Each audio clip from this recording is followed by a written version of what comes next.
So, in light of recent events, um,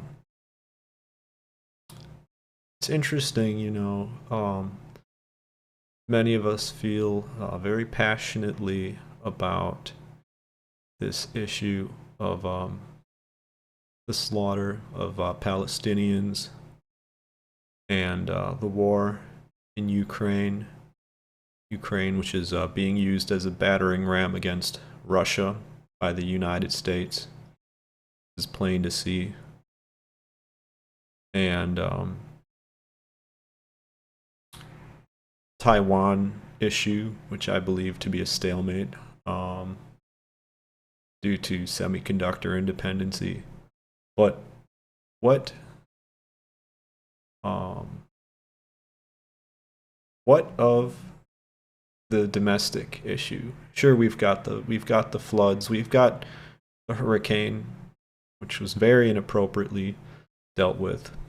Right, the system is not equipped to take care of our domestic issues. That much is clear. But there's something else that many anti-imperialist economics people are covering this, but I thought it was interesting that I haven't seen enough Marxists and communists talking about this issue. Now let's take a look. What am I talking about here? So right here we have the yield curve, right? Yield curve on inversions. Now what are we looking at here, right? So here we have this graph, right? On the x-axis is the years, and on the y-axis is what? The ratio between short-term and long-term security yields for treasury bills.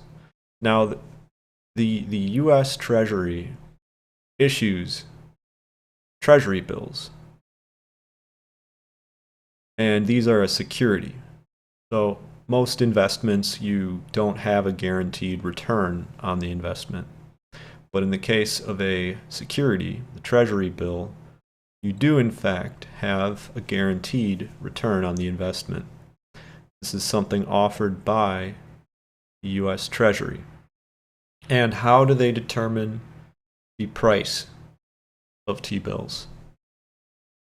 Or rather, how do they determine when this bill matures after a given time period?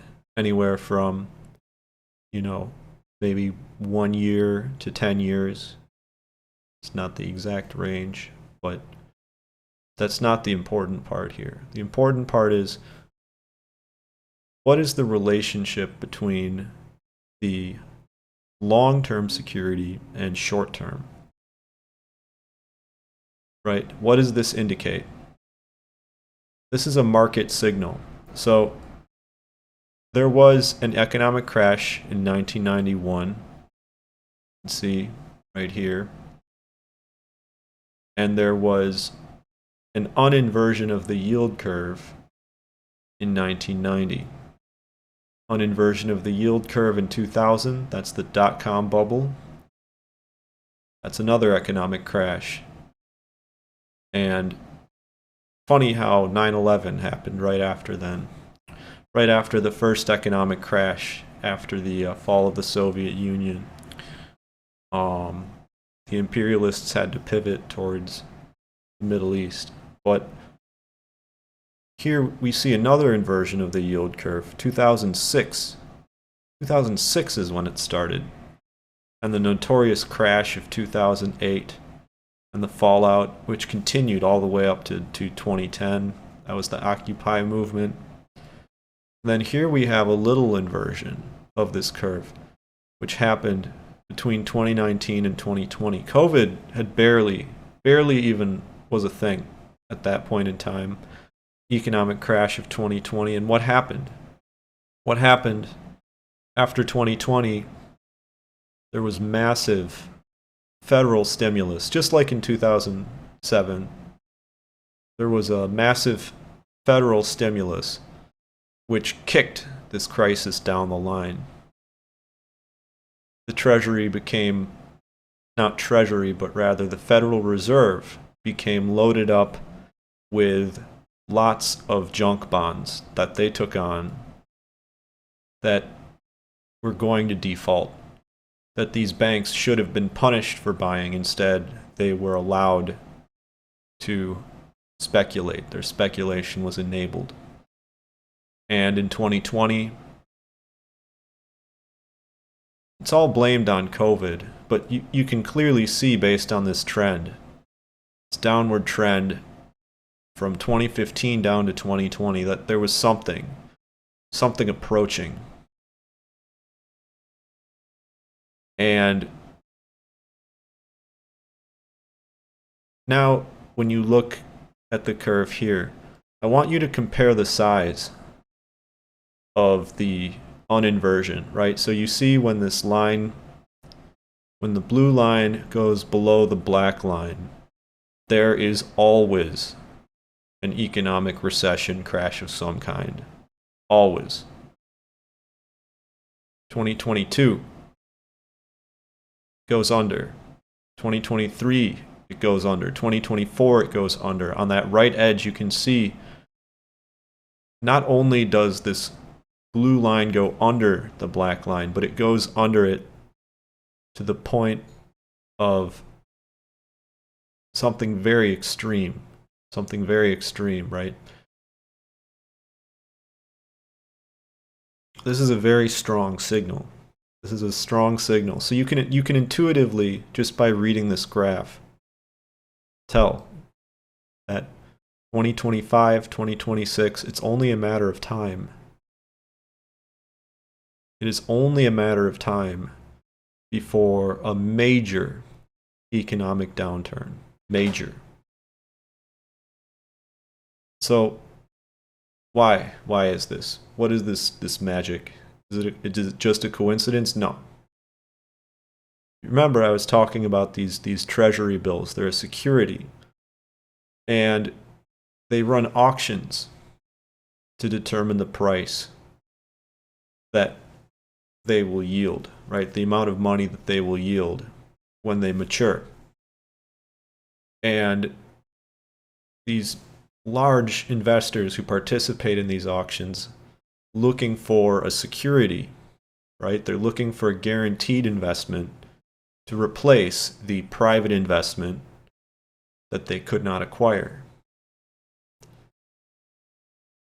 And this curve here, when it is above the black line, that's an indicator that there's more demand for long-term securities than for short.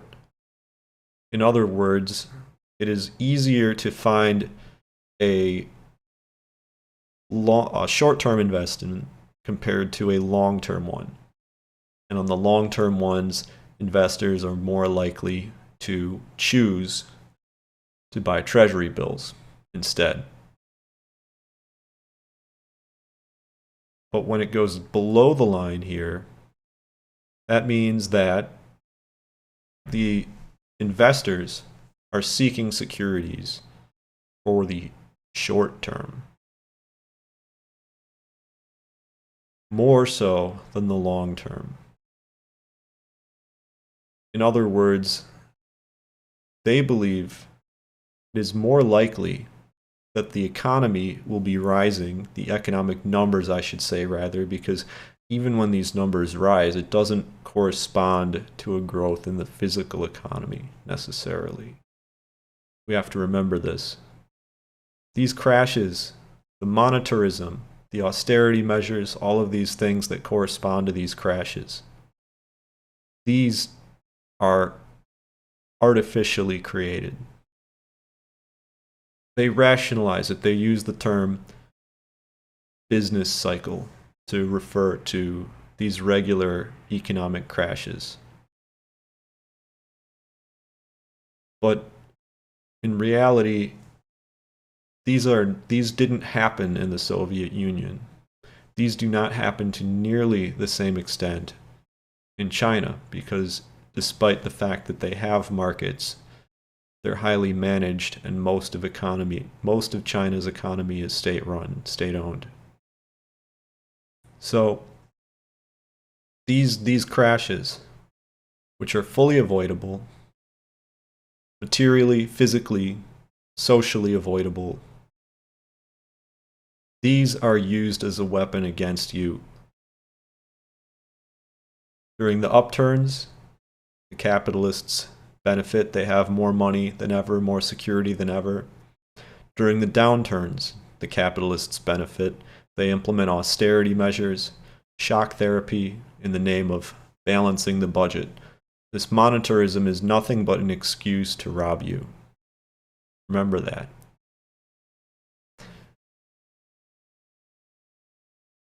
And with regards to this downturn coming downturn,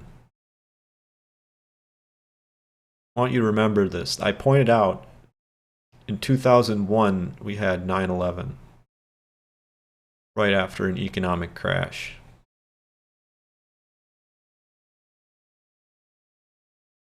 If we have a major economic crash in 2025, what's the plan? What's the plan? Because there are only so many frontiers in this world. Africa, maybe Haiti, Iran, are all prospective targets. We don't know what they're going to do in response to this crash. The pattern established in 2020 was to use massive amounts of quantitative easing. I want people to know this, because it's strange that in 2010 the Occupy movement responded to bailouts. Yet after 2020 there was no response, despite the fact that the amount of stimulus money far exceeded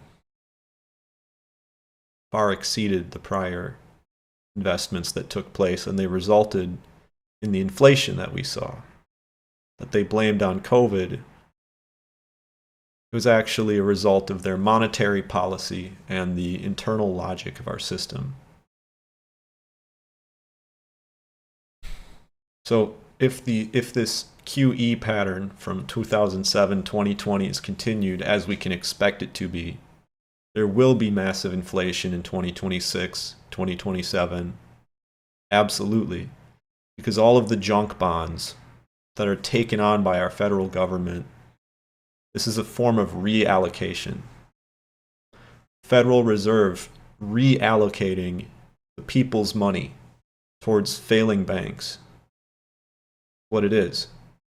When you print more money, what you're effectively doing is allocating.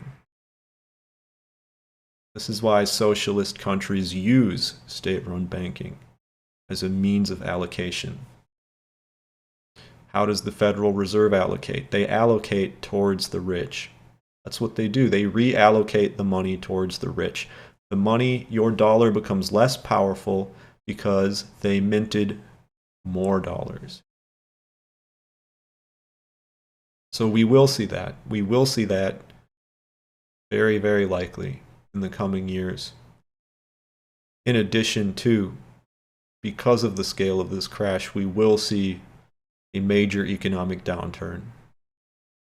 If you're applying for jobs right now, I encourage you to apply yourself as much as possible to try to find a secure position.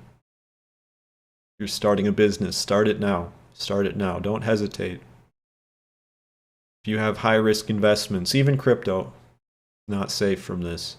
High-risk investments, pull out or switch to long-term investments, because that's the signal that the large investors are sending us. That's the signal that we're getting from this yield curve on inversion. And this issue is something that we cannot stress enough. Unnatural. These crashes that we see over and over and over again, economic crashes, these are unnatural. These are not an inherent part of society, but rather something that results from the monetarism that's being imposed on us, where money subjugates people, whereas under socialism, the people decide how money works, the state decides how money works, and they decide how it works in a way that works towards the real needs of the people. Here we have a system where this banksterism and monetarism is built to rob you. It is built to rob you. It is built to make your dollars less powerful. It is built to destroy small businesses and enlarge the largest ones, enlarge the monopolies. And this is why we're seeing Kamala say that we're going to implement price controls, right? Why is she saying this? Why are we going to implement price controls? I thought the economy was doing well. I thought inflation was down. Why do we need price controls? Simple. Very simple. Because it is not going to continue to be so great as they say, which as we know it's not. As we know it's not. As we know the Bureau, the statistics bureaus, they lie. We know that they lie. We know that real price of living is continuing to rise at an unsustainable rate. This rate will increase. It will get worse. It doesn't matter what their metrics say.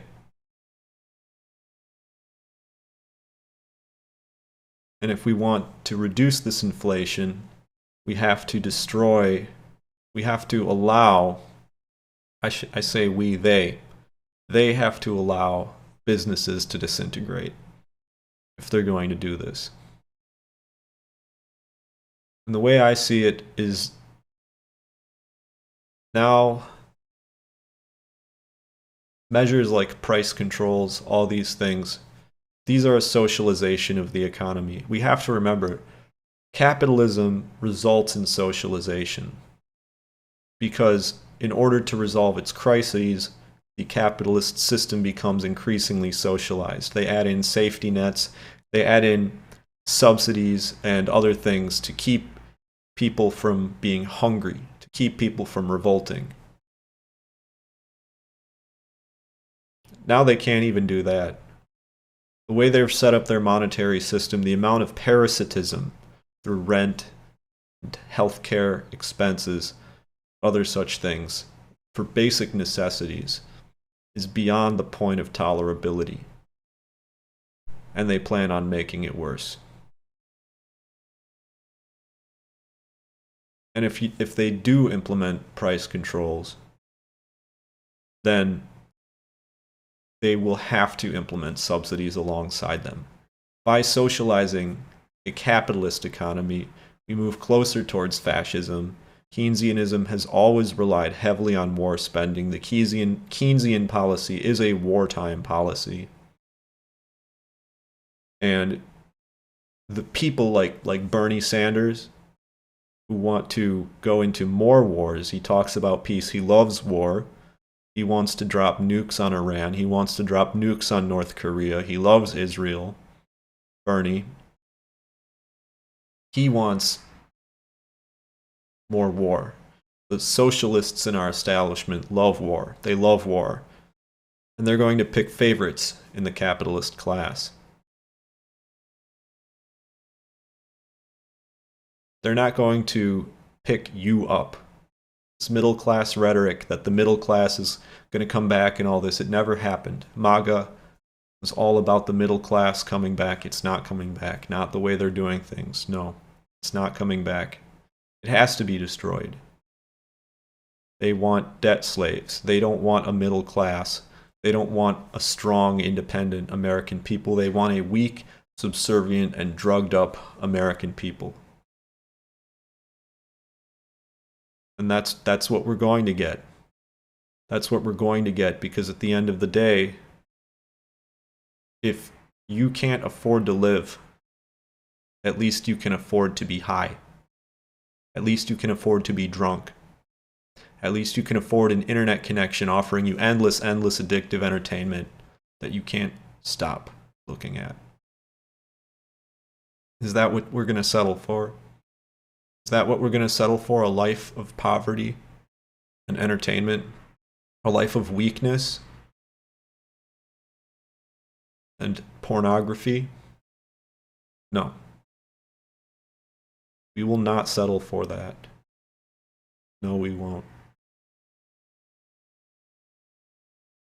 And we need to be ready for what's coming.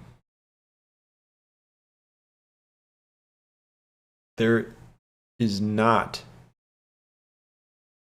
a return to the baby boom age, to the relative comfort of the 80s economy or of the mid to late 90s economy even. There is no return to it. It will get worse. And we need to accept that.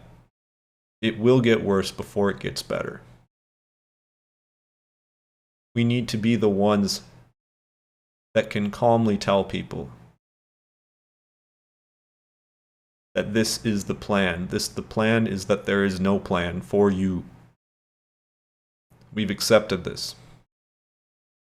When we see this happen, when we see things happen, economic crashes, response to these events, even when we see the expansion of imperialism, we hate it. We hate it, but because we understand the greater movement of history, we understand that these things are necessary for the advancement. We understand that temporary stopgap measures and emergency measures only slow the revolutionary advancement of America. And that's what we stand for. I hate to see families struggling. I hate to see this. I hate it. I hate it. But I've accepted it already. This is what the American ruling class has brought upon its people through their neglect, through their warmongering, through their greed. This is what they have brought upon us. It is them. It is not you. You're not lazy. You are not lazy. You are being fed food that makes you fat and slow and stupid. You are being controlled.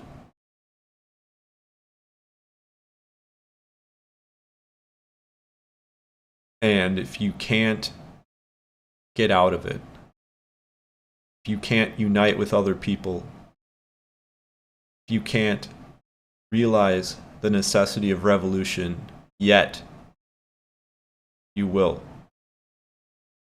You will. Thank you.